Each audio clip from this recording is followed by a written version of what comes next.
Hello, আসসালামু আলাইকুম ওয়া রাহমাতুল্লাহি ওয়া বারাকাতুহু। আমি মোহাম্মদ ফয়সাল হোসেন ওরফে মোহাম্মদ সুজন আহমেদ চৌধুরী।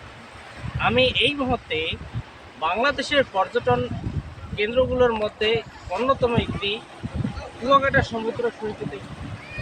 আমার বন্ধুরা, আমার শুভাকাঙ্ক্ষীরা, আমার ভক্ত অনুরাগীরা যারা আমাকে সম্মান করো, শ্রদ্ধা করো, মর্যাদা করো, মূল্যায়ন করো, ভালোবাসো এবং আমার অনুপস্থিতিতে আমাকে নিয়ে আলোচনা করো, আমাকে নিয়ে ভাবো, আমি তাদেরকে ইতিমধ্যে জানিয়েছি যে আমি স্টেট ফার্স্ট কুরিয়ার সার্ভিসে সহকারী ম্যানেজার হিসেবে চাকরি নিয়ে এই বঙ্গোপসাগর উপকূলে এসেছি এবং সেই সাথে এই এলাকার নৈসর্গিক সৌন্দর্য, সমুদ্র, সবুজ শ্যামলিময় প্রান্ত বা এ জায়গার ভৌগোলিক পরিবেশ ইত্যাদি উপভোগ করতেছি এবং সেই সাথে এখানে আমি বসবাস করতেছি।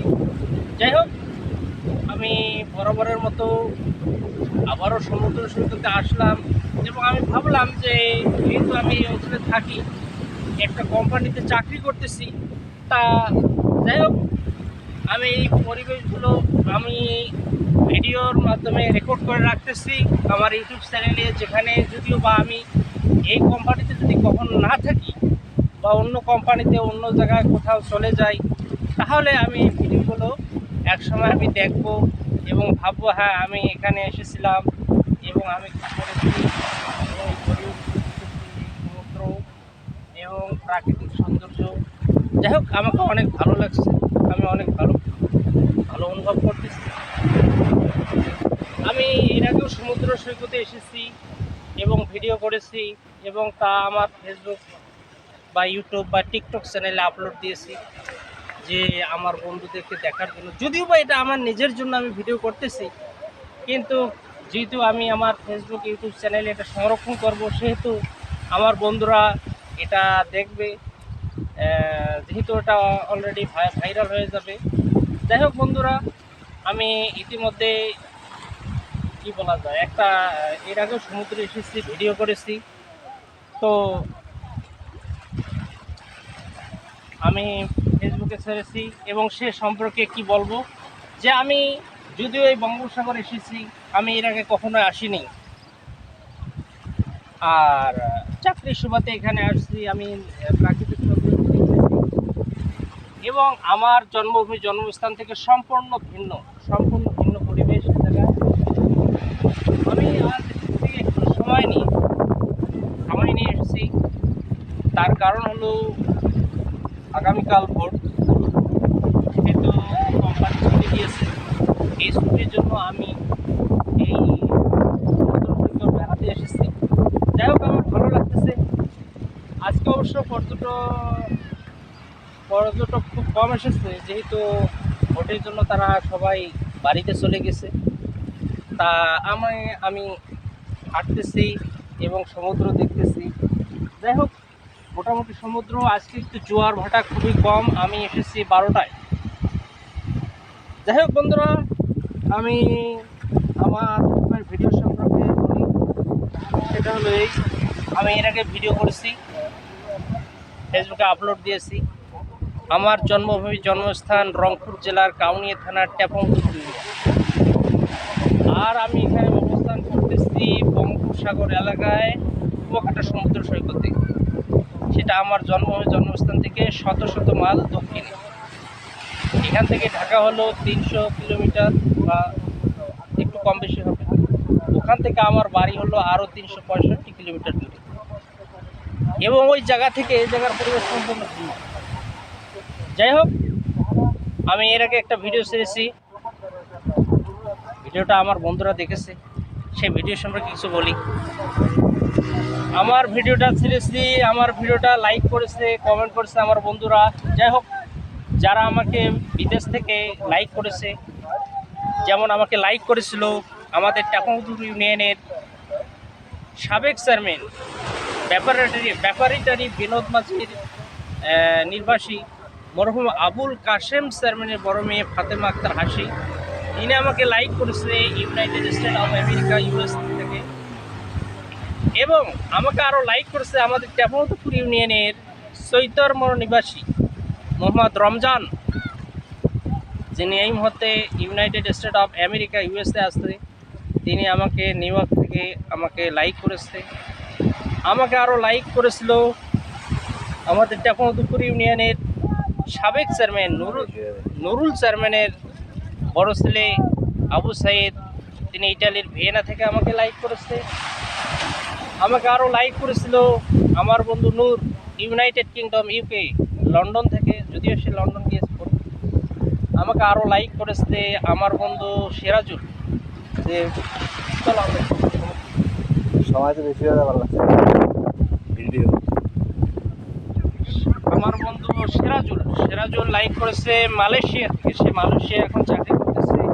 আমার বন্ধু নুরুল ইসলাম, সে আমাকে লাইক করেছে মালয়েশিয়া থেকে, সে মালয়েশিয়া চাকরি নিয়ে অবস্থান করতেছে। সবাই আমাকে লাইক করছে। এছাড়া দেশে অনেক বন্ধু আমাকে লাইক করছে, শুভাকাঙ্ক্ষীরা আমাকে লাইক কমেন্ট করেছে। যাই হোক, আমি সবাইকে আন্তরিক শুভেচ্ছা, অভিনন্দন এবং ভালোবাসা জানাচ্ছি, এবং তাদের সার্বিক মঙ্গল এবং পারিবারিক এবং সাংসারিক জীবন, ব্যবসায়িক জীবন সুন্দরভাবে কাটুক এই কামনা করতেছি। যাই হোক বন্ধুরা, আমি ঘুরতেছি, আমি রেকর্ড করতেছি। যাই হোক, আমি বর্তমানে রয়েছি কুয়াকাটা সমুদ্র সৈকতের টুরিস্ট বক্স থেকে।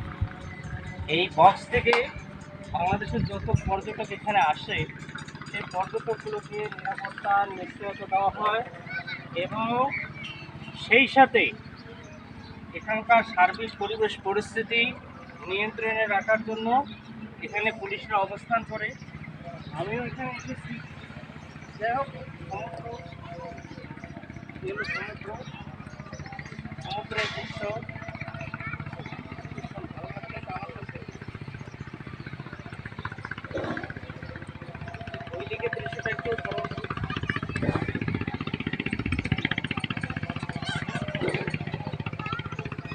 এদিকে এদিকে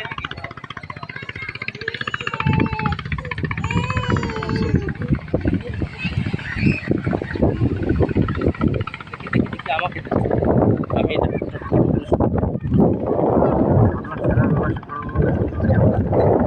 আচ্ছা, যাই হোক, বুঝতে পারছি বিষয়টা, আমি আবার তোমাকে দিচ্ছি।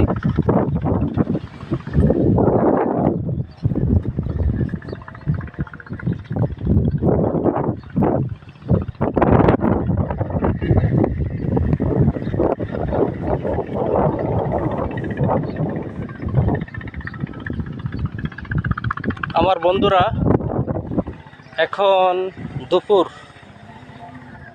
দুপুরবেলায় আমি অবস্থান করতেছি কুয়াকাটা সমুদ্র সৈকতে। বড় বড় মতো সাগরের দৃশ্য আমার কাছে খুবই ভালো লাগতেছে, আমি অনেক খুশি হয়েছি। যাই হোক, ভাবতেছি আবার আসবো, এখানে যতদিন থাকবো এখানে আসতে হবে।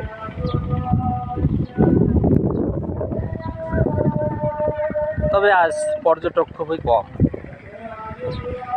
বিকালে একটু হবে।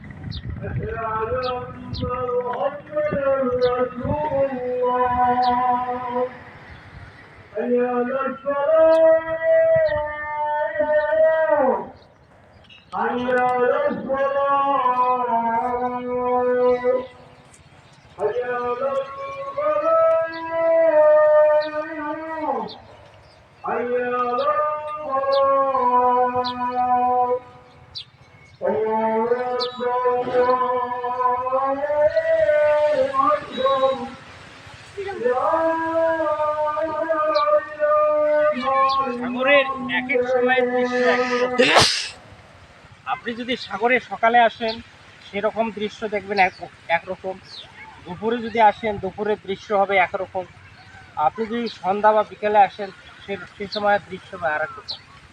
আসলে আমি এখন দুপুরে আসছি, এই সময় একটু নিরিবিলি, লোক সংখ্যা খুবই কম, তবে পরিবেশ মোটামুটি ভালো। যাই হোক, ভালো লাগতেছে। আমি সম্ভবত দ্রুতই চলে যাব এখান থেকে, আবারও আসবো এবং দীর্ঘ সময় ভিডিও করব এবং যা আমার ইউটিউব চ্যানেল বা ফেসবুক চ্যানেলে রাখবো। আসলে কি বলবো, এখানকার পরিবেশ সম্পর্কে অনেক কিছুই বলার আছে, সংক্ষিপ্ত সময় বলা আসলে সম্ভব না। তারপরে কিছু সামারি বলি। আমরা একটু কাছাকাছি যাই নাকি? ওইদিকে বাদ দেন এখন, এদিক থেকে ওইদিকে না যাই, ওইদিকে যাবো না। আসলে এখানকার দৃশ্যগুলোর মধ্যে বলতে গেলে একটা গল্প বলতে হয়। গল্পটা যদিও প্রচণ্ড রোদের মাঝে গল্প করা আসলে সমীচীন নয়, তারপরে ভিডিওর সাথে একটু গল্প করতেই হবে আমাকে। যাই হোক, এখানে গল্পটা বলি। আমাদের রংপুর থেকে এক লোক পিএইচডি করতে জাপানে গিয়েছে। ঠিক ওই একই সময় চীন থেকে এক লোক পিএইচডি করতে জাপানে গিয়েছে। তা ওরা দুইজনে একই বিশ্ববিদ্যালয়ে গিয়েছে পিএইচডি করতে। তা একই রুমে ঢুকছে। তা যাই হোক, বাংলাদেশের লোকটা হলো ইসলাম ধর্ম অবলম্বনকারী, আর ওই চীনের লোক হলো বৌদ্ধ। তা একই রুমে থাকে, খায়। তো ওই মুসলিম যে, সে ফজরের নামাজ যখন দিনে 5 ওয়াক্ত নামাজ পড়ে, কোরআন শরীফ পড়ে, দোয়া দরুদ করে। আর নাস্তিক তো বৌদ্ধ নাস্তিক, ও তো কোনো ইবাদত বলতে কিছু নেই। ও সকালে উঠে ওই ফজরের নামাজ যখন শুরু হয়, ও একাই আজান দিচ্ছে, মনে করে আল্লাহ আকবার আল্লাহ আকবার আজান দিচ্ছে আর নামাজ পড়তেছে। ওই নাস্তিকেরা বিছানা থেকে উঠি দেখতেছে কি করতেছে, সে নামাজ পড়তেছে। আবার দুপুরে দুপুরে যখন সে দেখে যে সে ওই আশি দেখতেছে, আল্লাহ করে আর নামাজ পড়ে। এভাবে দুপুর তার দিনে 5 ওয়াক্ত নামাজ পড়ে। তো একদিন বৌদ্ধ নাস্তিক বলতেছে যে ভাই, আপনাদের ইবাদত কতটুকু, মানে কি, মানে আপনারা দিনে কয়বার প্রার্থনা করেন আপনার রবের? বলতেছে আমাদের 5 ওয়াক্ত নামাজ আছে এবং নফল নামাজ আছে, তাহাজ্জুদ ইশরাক আওয়াবিন, এবং জিকির আজকার আছে, তোমার কি বলে ওটা, আরো দোয়া দরুদ আছে। তা এইভাবে সে মানে চলতেছে, মানে একই সঙ্গে থাকে, খায়, চলতেছে, নাস্তিক নাস্তিকের মতো, আস্তিক আস্তিকের মতো। তো যখন 2 বছর হলো, 2 বছর যখন যায়, তখন একদিন নাস্তিক আস্তিককে বলতেছে, ভাই আমরা তো দুজনে আসছি, আপনি আসছেন বাংলাদেশ থেকে আর আমি আসছি চীন থেকে, কিন্তু আপনি যে হিসেবে ইবাদত করতেছেন, ভাই মৃত্যুর পরে তো কোনো পরকাল নাই, জান্নাত জাহান্নাম নাই। আপনি যে হিসেবে ইবাদত করতেছেন, আমরা দুইজন পিএইচডি করতে আসছি, এইরকম পরিশ্রম করিনি আমরা। আপনার ইবাদত তো অত্যন্ত কঠিন। তা আপনি যে এইভাবে ইবাদত করতেছেন, মৃত্যুর পরে কোনো জীবন নাই, জান্নাত জাহান্নাম নাই, আপনার এই সব পরিশ্রম বৃথা হয়ে যাবে। তখন বাংলাদেশের সেই লোকটি আস্তিক মুসলমান বলল, আচ্ছা আমি তো ইবাদত করতেছি, যথেষ্ট পরিশ্রম করতেছি, কিন্তু আমি যখন মারা যাওয়ার পরে যদি যা দেখি যে নিশ্চিতভাবে একটা জীবন রয়েছে, মৃত্যুর পরলৌকিক জীবন, পরকাল, এবং জান্নাত জাহান্নাম হবে, তখন তো আমাকে আমার রব, আমার সৃষ্টিকর্তা পুরস্কার স্বরূপ আমাকে জান্নাত দেবে, তখন তোমার কি হবে? তখন এক্ষেত্রে নাস্তিক তো কিছুই বললো না। যাই হোক, এই নাস্তিক, বৌদ্ধ নাস্তিক সম্পর্কে এই কথাটা বললাম। এটা আসলে আমি যখন কাউনিয়া, আমি যখন লেখাপড়া করছিলাম, প্রাইভেট করছিলাম, তখন আমার স্যার এই ঘটনাটা বলছিল, একটা রংপুরের লোক এই ঘটনার সম্মুখীন হয়েছে জাপানে। তা আমি যখন এই পটুয়াখালীতে আসলাম, ঠিক এখানে এসে বৌদ্ধ নাস্তিককে দেখেছি। পটুয়াখালী কলাপাড়া হবে এক বৌদ্ধ মন্দির আছে। তা আমি ঘটনাচক্রে সেই বৌদ্ধ মন্দিরে গেলাম, যে তাদের একটু কি তারা কি ইবাদত করে কি করে না করে একটু দেখি। যাই হোক, যখন গেলাম তা আমি যাওয়ার সাথে দেখলাম যে এক ছেলে আজ অনেক দূর থেকে, "এই ভাই আপনি কোথায় যাচ্ছেন?" যে ভাই আপনাদের খোদাকে দেখতে যাচ্ছি। আপনি কোন খোদার ইবাদত করেন দেখতে যাচ্ছি। যাই হোক, সে বললো আচ্ছা ঠিক আছে যান। সে জুতা খুলে আমাকে যাই তুললো। যা ভিতরে গেলাম, ভিতরে যাওয়ার সাথে দেখলাম যে অন্য অন্য একটা দুর্গন্ধ আসলো আমার নাকি। তাই আমি ভেতর থেকে নিঃশ্বাস বন্ধ করলাম। তা যাই হোক, দেখলাম একটা নারিয়া লোক, নেড়া মাথা, সে বৌদ্ধ ভিক্ষু। হ্যাঁ, আমার সামনে, "এই ভাই এই কি সমস্যা, কি এখানে কেন?" আমি আসলে এখানে আসলাম কৌতূহল বশত আপনাদের খোদাকে দেখতে। তো আপনাদের খোদা কোথায়? যাই হোক, পরে খোদাকে দেখালো, বৌদ্ধ মূর্তিকে। যাই হোক, যা দেখলাম আসলে কি বলা যায়, আসলে ইবলিশ শয়তান এদেরকে পথভ্রষ্ট করে জাহান্নামের রাস্তা মুখে নিয়ে যাচ্ছে।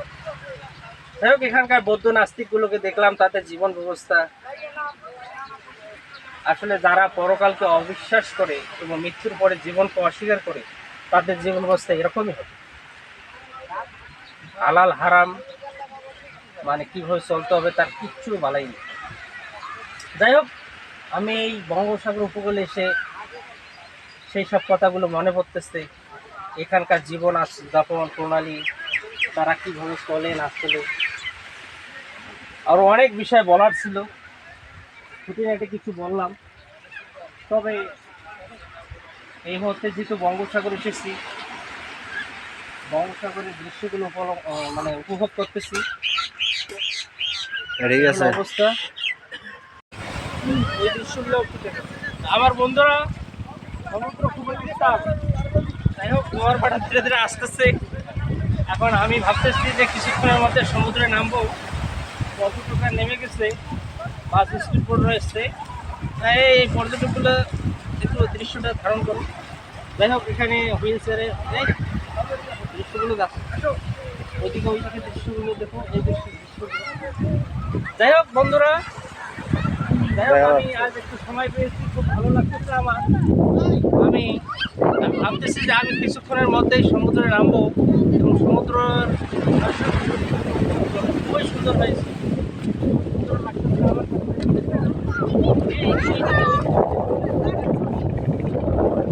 এইদিকে দৃশ্যগুলো। আর সবগুলো দেওয়া হয়েছে, হ্যাঁ, নেওয়া হয়েছে। আবার নাও, আরো সুন্দর লাগতেছে। যাই হোক, আমি কিছুক্ষণের মধ্যে ভাবতেছি সমুদ্রে নামবো, সমুদ্রে নামে। একটু গোসল না করলেই নয়, পোশাক আশাক খুলবো।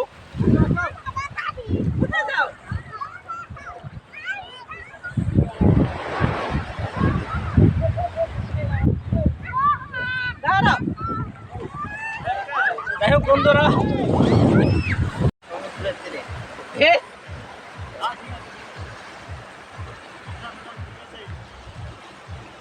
আরো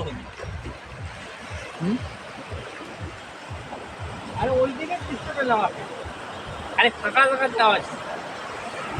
ভিডিও তাহলে আমাদের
চলেন যতদূর যাওয়া যায়।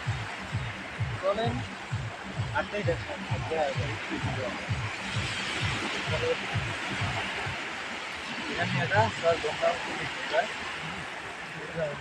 জঙ্গলে গেলাম রাখি যাবো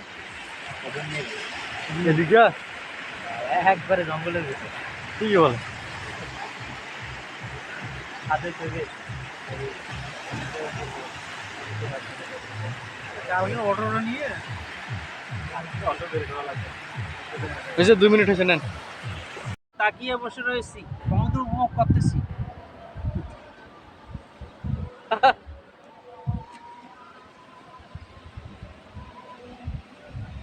বলেন বলেন দাবালার বলেন। সমুদ্র খুবই উত্তাল এবং জোয়ার ভাটা শুরু হয়ে গেছে। শীঘ্রই জোয়ারের পানি সামনে আসতেছে এবং সুন্দর বাতাস বইতেছে। দৃশ্য খুবই উপভোগ এবং এই পরিবেশটা আমার কাছে খুবই ভালো লাগতেছে। এই ছাতার নিচে বসে পর্যটকরা তারা সমুদ্র মানে দৃশ্য উপভোগ করে। যাই হোক, আমার খুবই ভালো লাগলো। তো বসা যাবে না এই মুহূর্তে।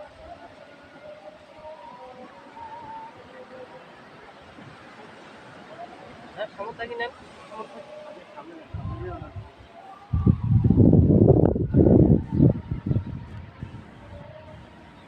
হ্যাঁ বন্ধুরা,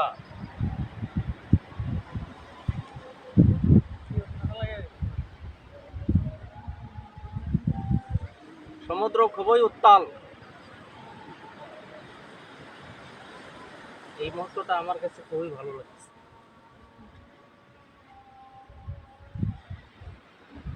এই যে সাগর, বঙ্গোপসাগর, এই যে হলো সমুদ্র সৈকত আর সমুদ্র সৈকতের জোয়ার। আমি এই মুহূর্তে কুয়াকাটা সমুদ্র সৈকতে নৌকায় বসে আছি। নৌকা খুবই উপভোগ করতেছি বিষয়টা। যাই হোক, রোমাঞ্চক আছি, খুবই উপভোগ্য বিষয়। এবং তোমাদেরকে আমি এইখানকার দৃশ্যের কি বলা যায়, কি ভাষায় প্রকাশ করবো, খুব একটি রোমান্টিক মুহূর্তের কথা বর্ণনা